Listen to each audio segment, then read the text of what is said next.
Welcome to the President's Diary, where we take a look at His Excellency Dr. President Irfaan Ali's week of activities.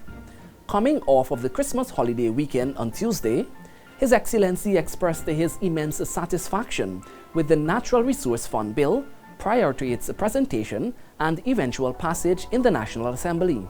President Ali said the Natural Resource Fund Bill of 2021 will strengthen transparency, allowing any withdrawals from Guyana's sovereign wealth fund to be thoroughly scrutinized. The head of state, who provided clarity on the bill during a live broadcast, said the amendments will remove the extraordinary powers that were previously vested in the Minister of Finance. So the new bill drastically reduces the powers, functions, and responsibilities of the minister. It introduces a board of directors and grant the board almost all of the powers previously vested in the Minister of Finance. The President said the contents in the old act was laced with irregularities that had to be rectified. He labeled the previous legislation as severely deficient and void of a proper mandate to guide any investment of fund. That board will include the private sector participation, as well as participation by a nominee of the National Assembly. So the new act removed the powers from this sole individual, the Minister of Finance. And this was a core argument that we presented when we opposed the old bill. And that power responsibility is now vested in a board of directors, removed from the minister, now vested in a board of directors that is comprised of a multifaceted set of Guyanese that will bring different skill sets. The new act requires the finance minister to publish clear and detailed information of all revenues and receipts in the National Gazette within 3 months. These details will be later tabled in the National Assembly. Every single Guyanese will be able to understand what the formula is. They'll be able to do their own calculation. So as things progress, you will know exactly how much should be saved, or how much would be saved, how much would be invested, and how the funds will be utilized. Dr. Ali also sent condolences to the people and the government of South Africa on the passing of Archbishop Emeritus Tutu. His Excellency conveyed deepest condolences on the passing of the Archbishop, who he labeled as, quote, a man who contributed to a liberated South Africa, end of quote. President Ali noted too that his immeasurable contributions to South Africa's anti-apartheid movement will never be forgotten. On Wednesday, His Excellency had a productive meeting with a number of rice millers from regions 3, 4, 5, and 6. The group discussed the issues facing the industry and the areas where improvements can be made. President Ali told the millers, who also export rice, that these enhancements would help them save money and time. The millers dubbed the meeting very productive and said they were impressed that the head of state found quick solutions. In the afternoon, President Ali met directors of Tulsi Prasad Limited, Rajesh and Vinod Prasad, at State House. The brothers discussed their developmental plans with the head of state, including the expansion of the company's ready-mix operation. The directors also highlighted their readiness to help push the infrastructural development of the country. Meanwhile, as government pushes its agriculture sector, His Excellency met with an overseas-based Guyanese family interested in expanding and boosting the capacity of their farm. Led by Ayana Irvin, the Magaral family of 7 discussed their agricultural plans with President Ali at State House. President Ali committed to having the Ministry of Agriculture work alongside the family in accomplishing their tasks. Meanwhile, on Friday, His Excellency assented to the historic local content bill, officially making it law. President Ali says the bill is alive and is the start of a dynamic journey. Wherever bold decision is needed, I will lead from the front. We, as a government, As the president, I'm not going to hide behind any curtain. We have to take this country forward. All of us as one. We have to ensure that we dismantle barriers and build a cohesive vehicle that moves forward for the benefit of this country. And this local content bill gives us the opportunity for Guyanese to win. It sets the framework for Guyanese to win. And that is what we're interested in. We're interested in Guyanese winning, and we know the people of Guyana. When the people of Guyana win, the world wins.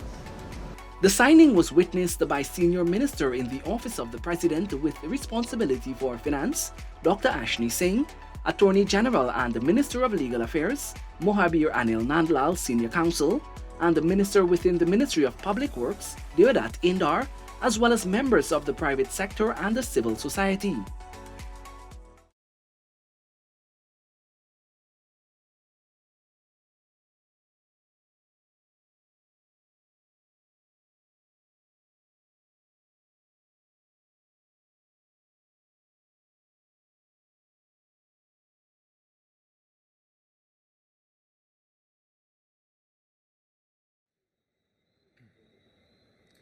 Fellow Guyanese of our one Guyana, I speak to you now to wish you all sincerely a Happy New Year. I know it is easy to wish you well, even though it might be much harder to create the conditions that will truly make the new year a happy one for all. As your president, I'm committed to trying my very best. You would recognize that it requires genuine commitment and real resolve to put in place the programs and projects that uplift the quality of life and with it, the human spirit. I agreed to seek the presidency of our one nation because to the marrow in every bone of my body, I wanted to help fashion and implement policies that would benefit every person in Guyana, regardless of race, color, or creed. Having accepted your mandate for that task, I do not intend to be derailed, diverted, or deterred from it. It is for this very reason that my government and I have worked tirelessly to improve the lives of every single Guyanese person in the ways that matter most. In this regard, during the short 16 months that we have been in office, we have confronted the pandemic frontally, vaccinating over 441,000 persons across our country with first-dose vaccines, and 317,000 persons with a second dose. And we've also administered booster shots to over 11,000 persons.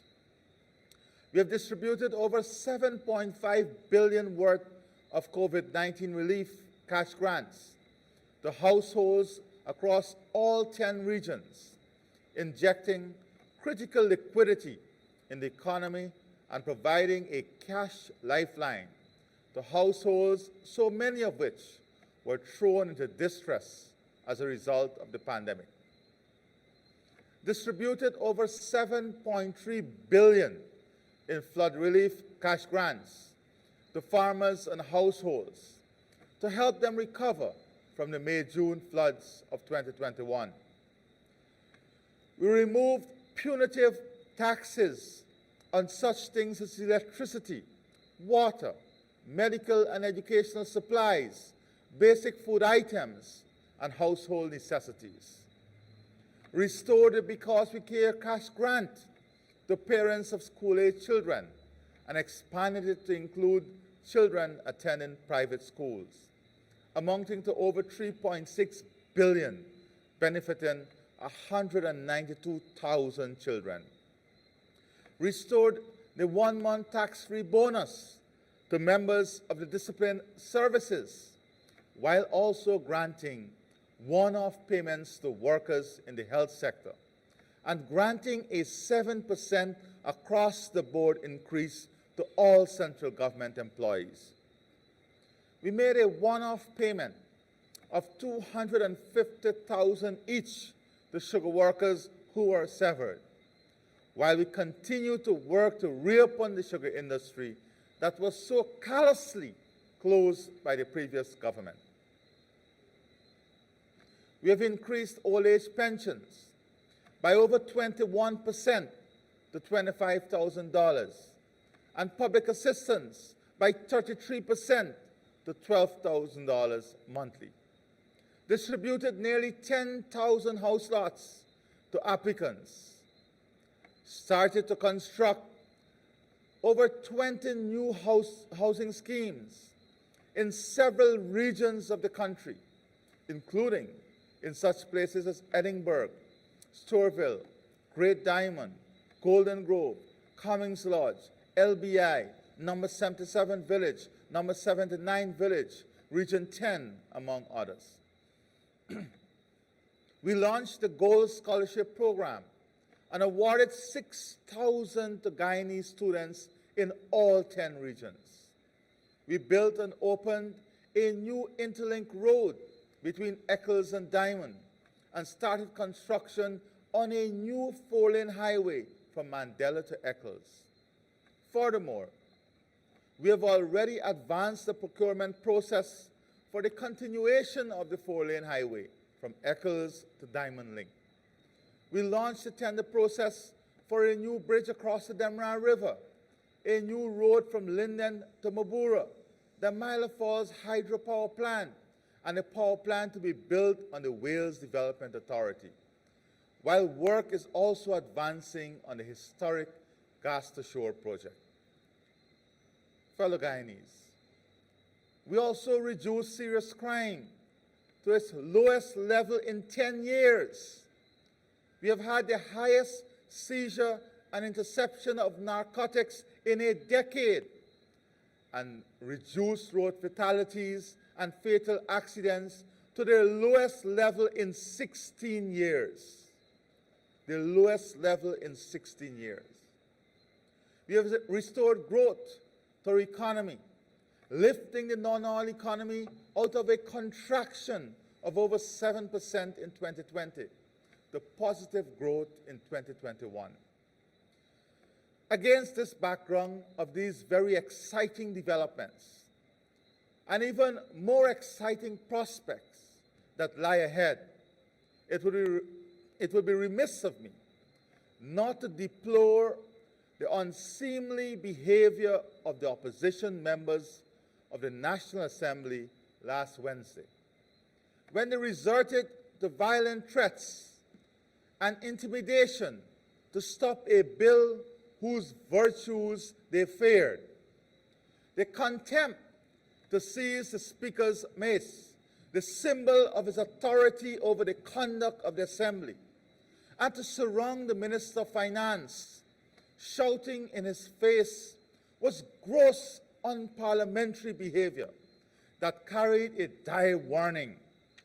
Mahatma Gandhi, one of the greatest fighters for political freedom and human and civil rights, warned that, and I quote, "Intolerance is itself a form of violence and an obstacle to the growth of a true democratic spirit."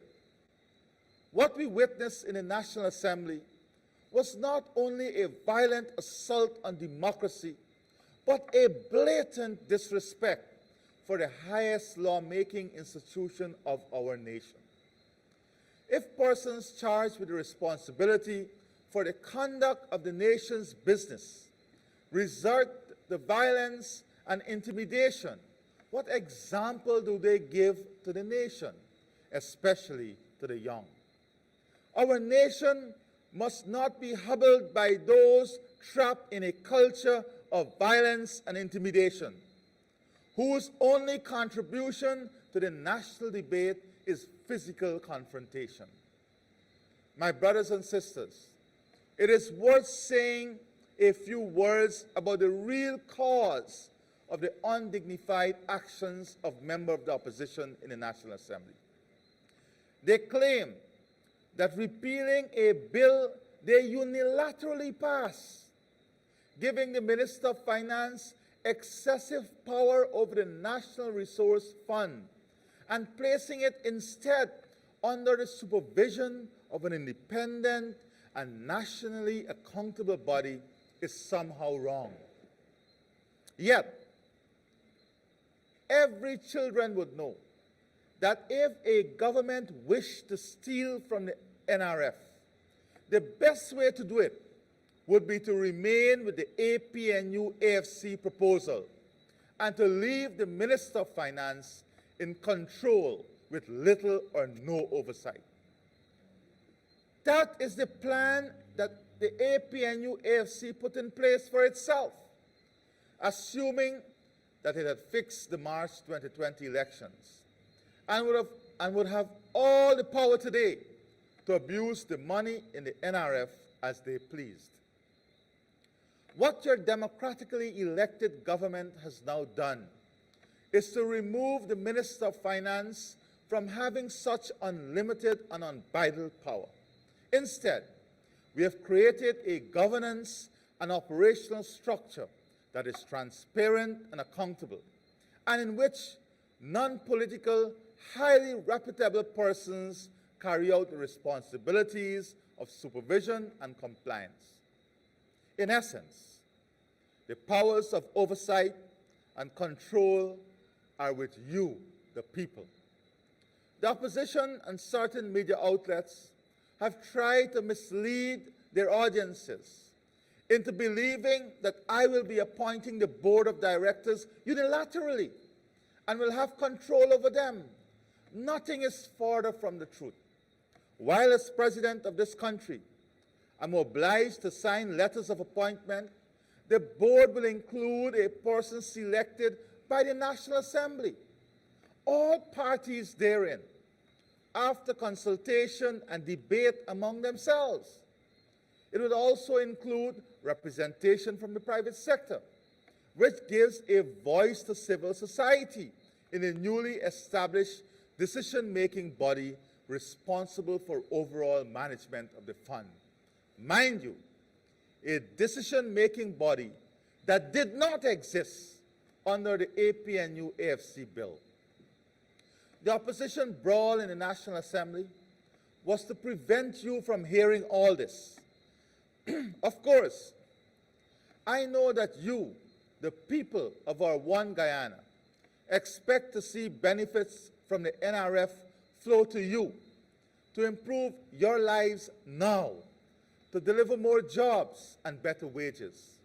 Therefore, it is obvious that some of the money from the NRF, which now stands at approximately US $534 million, must be spent on your welfare and well-being.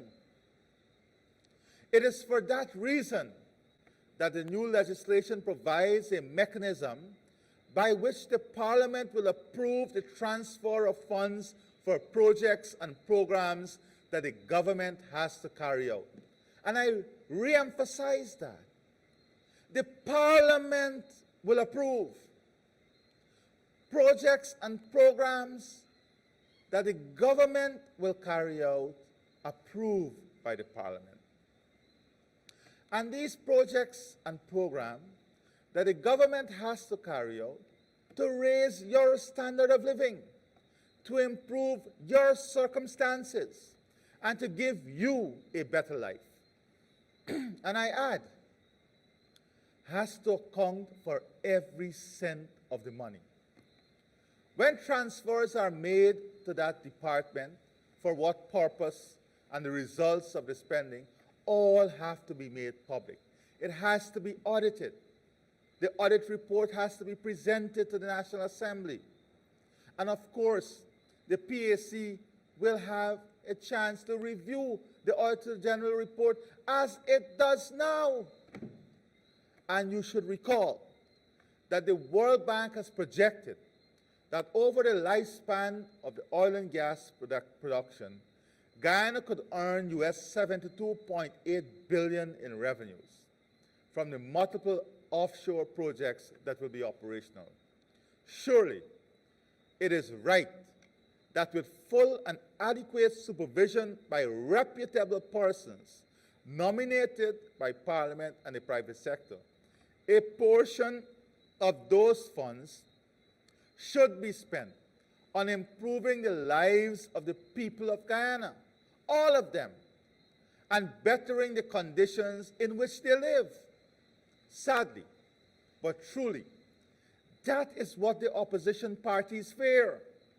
They believe that if your government delivers the development, the betterment, the advancement you want and deserve, they might become irrelevant. They do not regard politics as a contention for better policies and governance. They regard politics as nothing more or less than a battle for power. That is why we had a display in the National Assembly of violence and intimidation. That is their default strategy, to whip up antagonism and hostility based on misrepresentation, misbehavior, and mischief. My brothers and sisters, that is their game. Your government will not play it. I repeat, your government will not play it.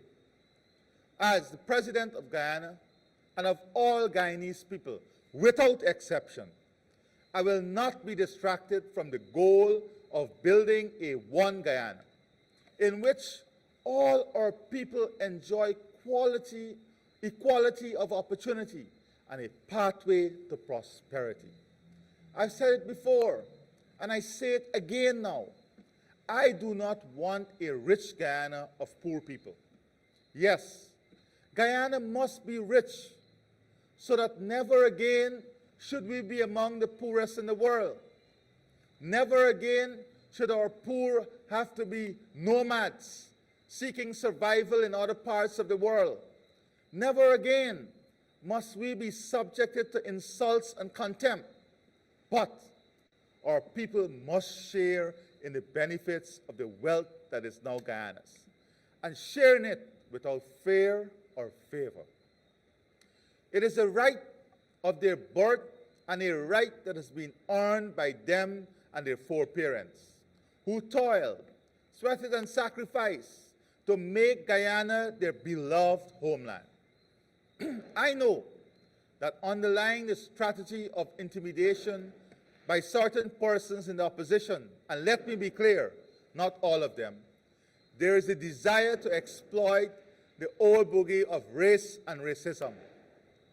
But I repeat what I've stated from the very first minute of my presidency. Racism and racial discrimination have no place in a one Guyana nation. As one people, we cannot advance our country and improve our lives until we do it together. For 187 years, we have lived together, worked together, studied together, and played together. In unity, we shared our Lance Gibbs and Joe Solomon. Collectively, we cheered for Rohan Kanai and Roy Fredericks. As one, we cheered for Clive Lloyd and Alvin Kali-Turan. In common, we cheered for Ramnere Sarwan and Carl Hooper.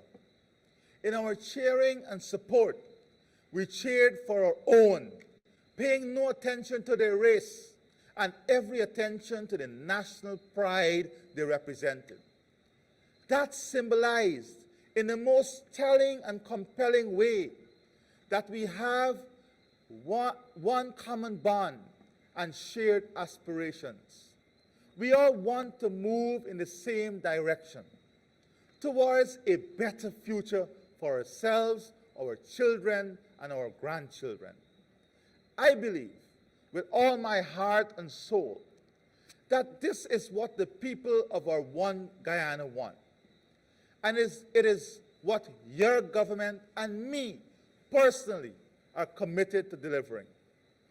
I also say this: Whenever old, outdated, and outmoded expressions of racism and division raise their ugly heads, what renews my hope and strengthens my resolve is our young people, who, like me, have different, more productive attitudes, beliefs, and openness about our way forward. So as darkness sets out the old year and the brightness rises on the new, I announce that I propose two things, two urgent action. First, I want to create a new educational and work opportunity, new educational and work opportunities for young professionals in our country.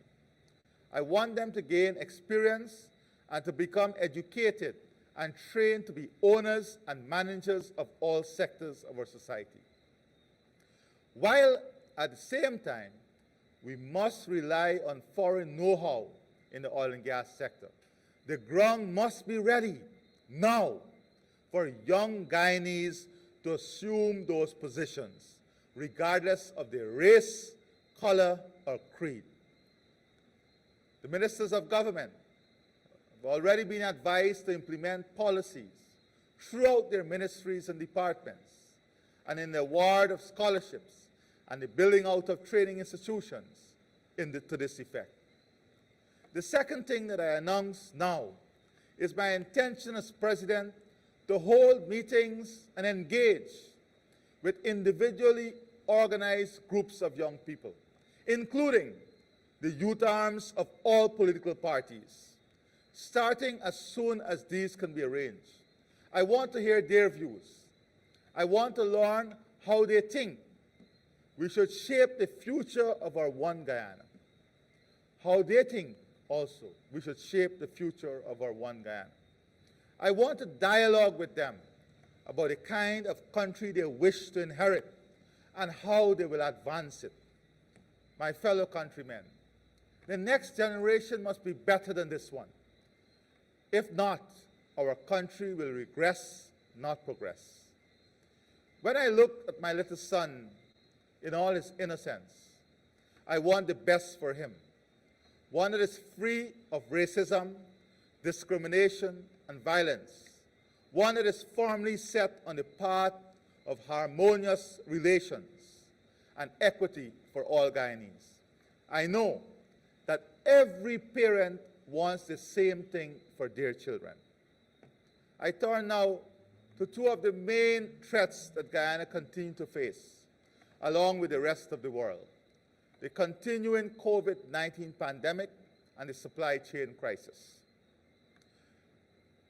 We have had 39,238 infected persons, of whom, sadly, 1,051 died. In other words, 2.6% of the infected persons died.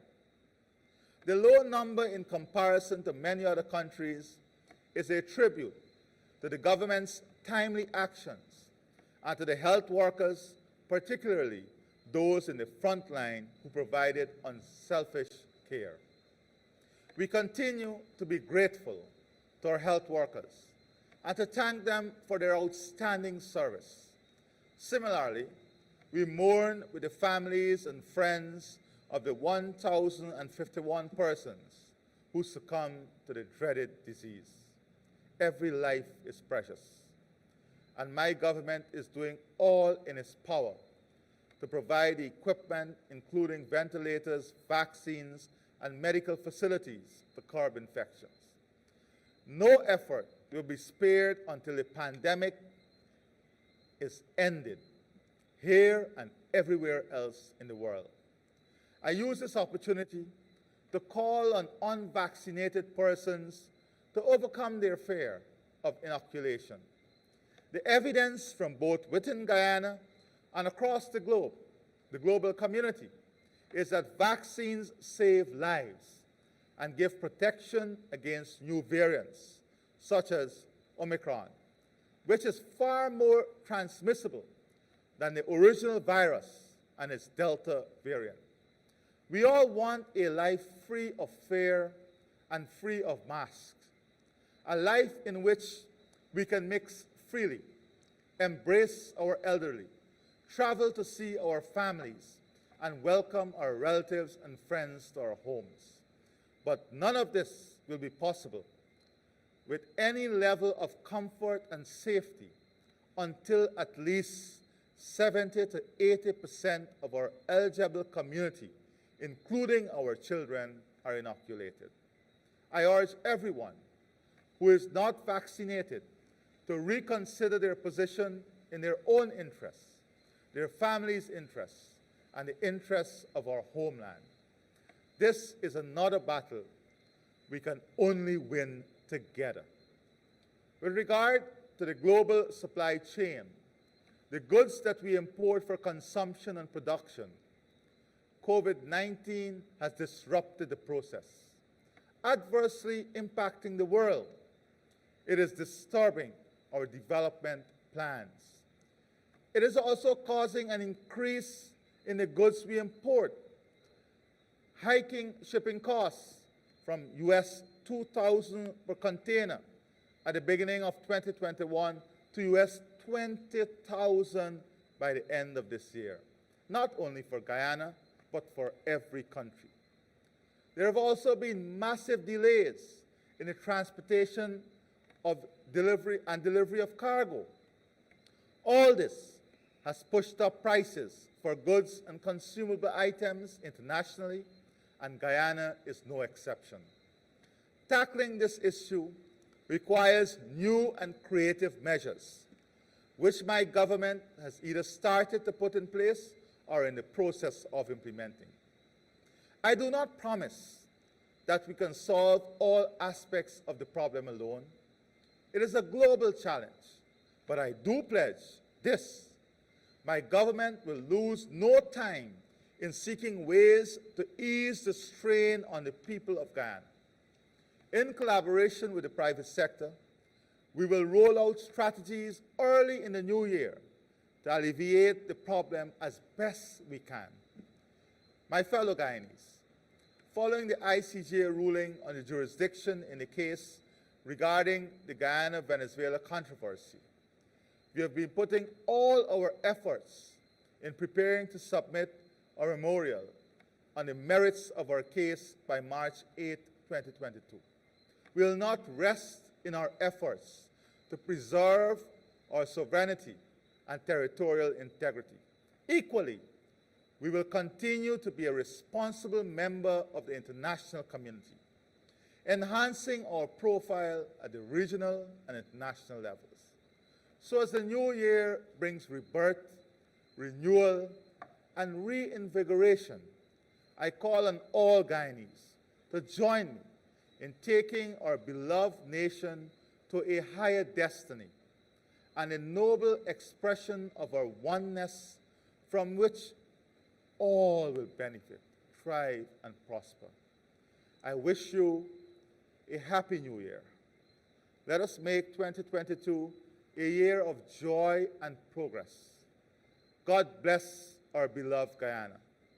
God bless our one nation. God bless you. I thank you and continue to be safe.